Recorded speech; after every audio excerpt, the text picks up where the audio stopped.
Hello, everybody. Welcome and good evening to show number 2 of ERC The Stage. And this is the second week we've broadcast from our lockdown locations across Europe. And I'm somewhere in the bottom of the garden in North Wales. And Julian Porter, as always, joins us from his sumptuous and very pleasant ambient surroundings of wherever you are. You're in the same place as you were last week, Julian. Well, yeah, so are you. Yeah, and who's that in the middle? Oh, no, there we are. The graphics are all a bit over the shop this morning. So we're both in the same locations as last week. Julian, this last week, obviously, the lockdown hair for me seems to be getting worse and worse. I'm looking forward to getting back out on the ERC, but your hair's looking not so bad. Have you been sorting it out yourself?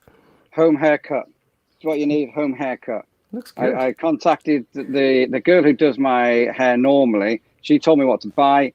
Got it on the internet. Straight across.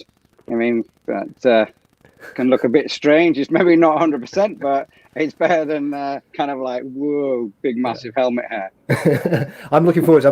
I'm going to keep this growing, and I'm going to ceremonially, I think, after the qualifying stage of Rally Roma, I think we'll shave it off, or at least have a haircut there. Maybe go for the Italian look.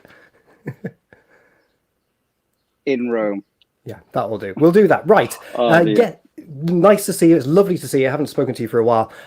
Let's crack on with we've got two guests. Well, we've got 3 guests this week, but let's just say hello to our first 2 guests who are standing by. Hopefully we've got one the right way up at the moment, because 5 minutes ago he was upside down. So who have we got this weekend in the lockdown studio locations, Julian? We have ERC3 Junior and ERC3 Champion from 2019, a friend Lorena. And then we have our Erik Cais, who's just popped up there. He obviously did ERC3 last year, as well as the juniors. Eric in the Czech Republic, and a friend, I believe, in Spain. So he looks like he's on Australia at the moment, to be honest. But well, a friend's looking pretty relaxed and pretty calm, and then Eric there, obviously in the workshop with his car behind us. But we're going to join them soon, because we have another guest, don't we, Chris? Yes, we do. Yeah. First round. This is great. So first round of the championship. It's a bit of a belated start to the ERC season. I need to go and blow those out. Hang on. You go and blow those out. Eric, you've sat patiently waiting to chat while we've gone through Bruno and a friend.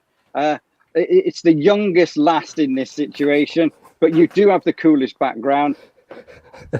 Chris is doing something, I'm not sure what.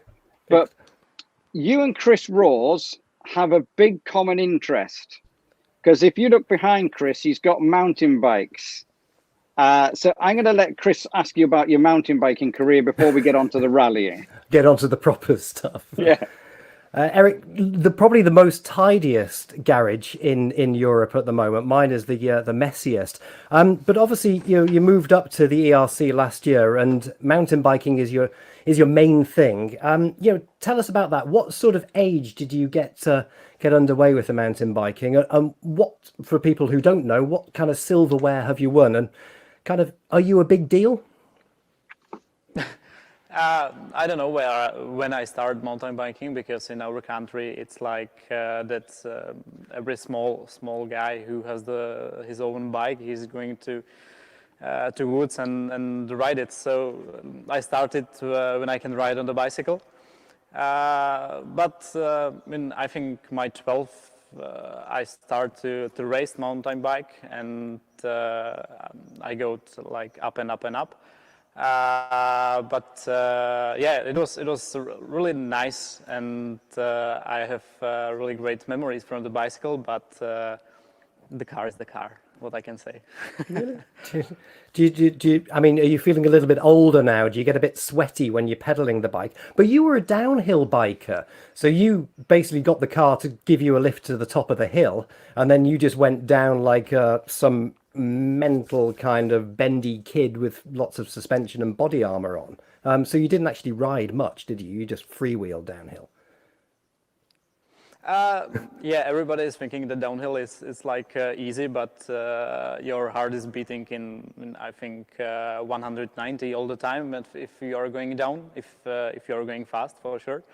And for sure, if I'm training, I'm going a lot of kilometers on the road bike or enduro bike. So I'm sweating a lot. But for this moment, if I go to the bicycle and I ride like 200 meters, I'm like a dog who wants really water. so yeah, my physical medication from years from the bicycle are gone. But no, I'm just kidding. I'm in good shape, I think. But yeah, it's not what it was. Well, I've got my older bikes hanging on the wall here, but I've succumbed to. Julian just hates me for it. Pedal assisted e-bikes. I like the so much Specialized fun. because I really love Specialized. Yeah, really. Oh, Good. wow. Oh, yeah. So yeah, good man. We'll talk. Eric, Later. yeah, you can talk later about bikes. Eric, behind you obviously is your Ford Fiesta R5, but let's just go back to last year and your first full year in ERC in the Ford Fiesta R2 car. A win in Hungary. Latvia was 2 crashes in 1 week, one in the test and one in the rally. But how much did you learn and how much did you grow last year in the season?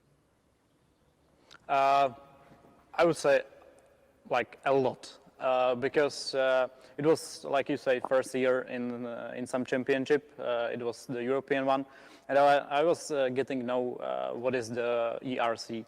So yeah, I learned a lot. First time on gravel, first time in country who is in the middle of the ocean. So you know, it's not only about driving, and you need to learn how to focus on the rally because it's really long, and you don't want to destroy the car in first stage. So I was getting to know the rallies, how to drive car on the gravel, and try to drive the car on the limit because guys in ERC are really fast. So I think it's really great championship to learn how to race. Efren and I'm sorry, Eric. Just like Efren, you're moving up to you know, the R5, the bigger class this year. You know, how much training have you been doing, and how much seat time? You sat next to the car there. You know, have you driven it in anger much at the moment, or have you just sat in it and played with the steering wheel? No, we test. We had a lot of proper tests, but only on the tarmac. I did some testing and one rally this year on gravel, but in this car I don't have so much experience on gravel. But on the tarmac, the R5, it's something incredible, and I'm looking forward like hell to drive it on some rally. Hopefully on Roma Capitale if it starts. So yeah, I have a few kilometers in this car, and I think the setup of the car it's now really good, and I'm, like I said, looking forward for Roma. Something that obviously you've tested your car, your R5 on tarmac. A friend's just told us he's tested on gravel. So they kind of, the two of you have got a little bit of experience. But what do you feel is the biggest step from the two-wheel drive Fiesta to the four-wheel drive Fiesta? What is the biggest step? It's like if you are every day going to work by bus, and you will switch it that you will own your car. It's absolutely different. It's like you say, it's four-wheel drive. So the pace of the steering and everything, you need to be more precise, and everything is faster. So your focus have to be on 110%, and for sure the car is cost a lot more of the R2. So you will not do mistakes, because if you will do a mistake, it will be really bad for sure. Or of course in R2, but this is something really different. Eric, last week we had Chris Ingram on, and you know, he started off in R2s, and he moved up, and part of his prize package he was driving in the R5 class, and you know, one of the first things he said to us when he came to the end of the first stage in the Azores, that he was amazed that just how fast the scenery was going outside the window. You know, after having two-wheel drive and then to four-wheel drive, and he said it was a real surreal experience. Obviously, you've been talking there about how the comparison of how fast it is. But then what's your game plan? Chris Ingram started off in R2s, went to R5s, then became champion, or ERC champion. What's your sort of long-term goal? Okay, you're champion on 2 wheels on a mountain bike, but what about 4-wheel drive driving an R5 car? How long until you're going to be ERC champion? That's the question tonight. I think that's the question for everybody who drives the four-wheel drive car. But I'm the racer. I want it as soon as possible, and I will do my best to do it. But like I said, in ERC are really great guys who want to win. So it will be not so easy, and I think I need a lot of experience in this car to be able to drive with these guys. But I will do my best. But do you think it would be a 3-year goal, 4-year, 5-year, or just when it comes? This is really difficult. It's really difficult question, but I hope that it will be in these 2 years. But we will see. Okay, I got my wristband. Something else. No, he's got his Orsak band on. Another free thing. Something else, obviously, that you and a friend you've done ERC3. You're moving up to ERC1 juniors.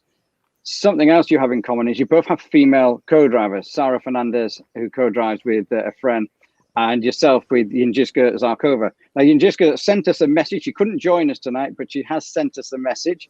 So let's just hear from Jędrzejka first. Hello, everyone. My name is Jędrzejka Zarkova, and I'm Czech co-driver. My driver is Erik Cais. And this year we have a big challenge because we will start with new Fiesta R5 in ERC1 junior category. And I can wait. See you soon. Bye. A lot of silverware in the background there. Yeah, that's the trophies that they've won together. Now, the next thing we're going to try, Chris. Erik, I don't know how you're going to do this. I know you've got 3 cameras. But we want to have a look around your car. I don't know how it's going to work, if it's going to work.